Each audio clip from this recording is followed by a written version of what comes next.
Belle épopée des Français à Flushing Meadows aux États-Unis, tournoi international de tennis dans la banlieue de New York avec des Français. Mais c'est miraculeux qu'il y en ait un qui soit en demi-finale. Formidable, bravo. Il y en a un parce qu'ils étaient, en fait, il y avait deux Français face à face. Donc Gaël Monfils qui a battu Lucas Pouille. Lucas Pouille qui avait été héroïque, on avait parlé face à Raphaël Nadal. Bon bah Lucas Pouille s'arrête.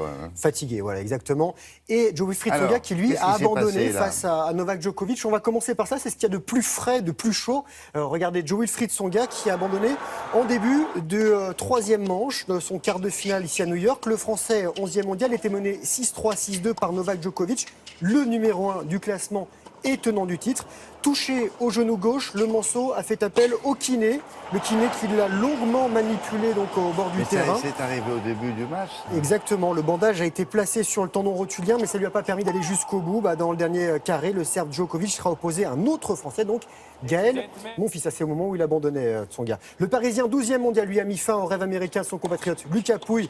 Le jeune nordiste, comme vous l'avez dit sans doute, cuit 48 heures après son marathon victorieux contre Nadal. Monfils, lui, a été impeccable, implacable. Victoire 6-4, 6-3, 6-3. Il n'a pas encore perdu le moindre set ici. Et c'est la première fois qu'il se hisse en demi-finale à l'US Open. Il ne s'était pas retrouvé aux portes d'une finale d'un majeur depuis Roland-Garros en 2008. Et Monfils et Djokovic se rencontreront pour la 13e fois. Le Français ne s'est jamais imposé. Encore un petit mot de tennis, William, pour vous dire que Caroline Garcia au service et sa compatriote française Kristina Mladenovic sont en demi-finale du double féminin. Elles ont battu l'Indienne Mirza et la Tchèque Stikova.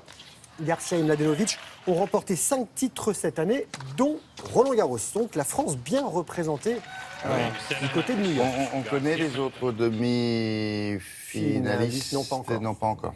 D'accord.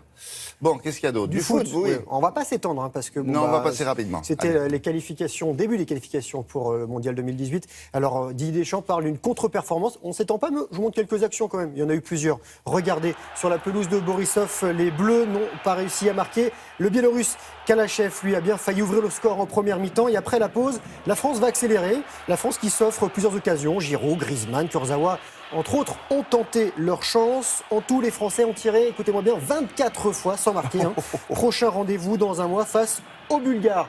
Des Bulgares qui ont battu le Luxembourg 4-3. Et dans ce même groupe A, Suède et Pays-Bas se sont quittés sur un nul 1 partout. But suédois de Berg, égalisation néerlandaise de Snyder. Voilà pour ce groupe A. Encore un petit peu de foot avec les Portugais, champions d'Europe, privés de Ronaldo hier soir, qui ont encaissé 2 buts à rien en Suisse. But de Mbolo et de Mehmedi.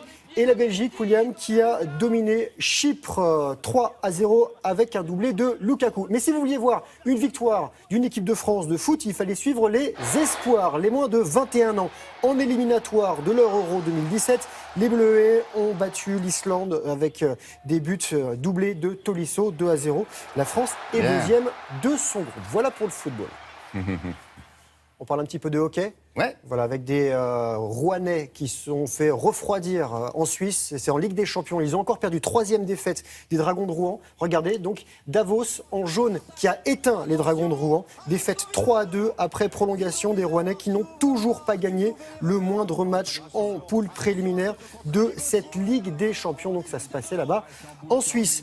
Ce soir, à suivre sur France 2 à 22h40, la cérémonie d'ouverture des Jeux Paralympiques à Rio.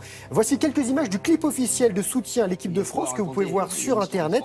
126 athlètes tricolores, 23 disciplines que vous pourrez suivre sur France Télévisions. Et la France qui est rentrée de Londres il y a 4 ans avec 45 médailles, dont 8 en or. Ces Jeux Paralympiques, donc du 7 au 18 septembre. Et pour terminer, je vous emmène dans le ciel haut savoyard, au-dessus du lac d'Annecy, où se sont déroulés les 2e championnats du monde de parapente acrobatique, discipline spectaculaire mais poétique que nous avions testé cet été pour Télématin le samedi, où j'avais un petit peu, je mettais le cœur, il en prend un petit coup. Ouais. Décollage du col de la Forclaz au-dessus de Taloir, Montmain, et atterrissage en face de la plage de Doussard. 34 athlètes, 16 pays. La France qui a brillé avec les 2 premières places sur le podium solo pour François Ragolski et Tim Alonghi, et Théo Deblic qui lui s'offre l'or en synchro. Discipline, regardez comme c'est beau. Voilà, manœuvre extrême. Ils font ça à 2. Voilà. Et ils répètent au sol, ils répètent en l'air. Et il faut être le plus synchro possible. C'est très très beau. Donc vous avez le même vent, Vous avez le même vent, mais sauf que parfois votre vent est annulé par l'aile de l'autre. Exactement. Voilà, donc c'est compliqué. C'est très précis ça. Très précis. Vous l'avez fait ça? Alors pas à deux. Hein. Si à deux, mais avec quelqu'un derrière moi. Ouais, parce que je veux dire, en tandem, comme on dit. Merci Grégoire.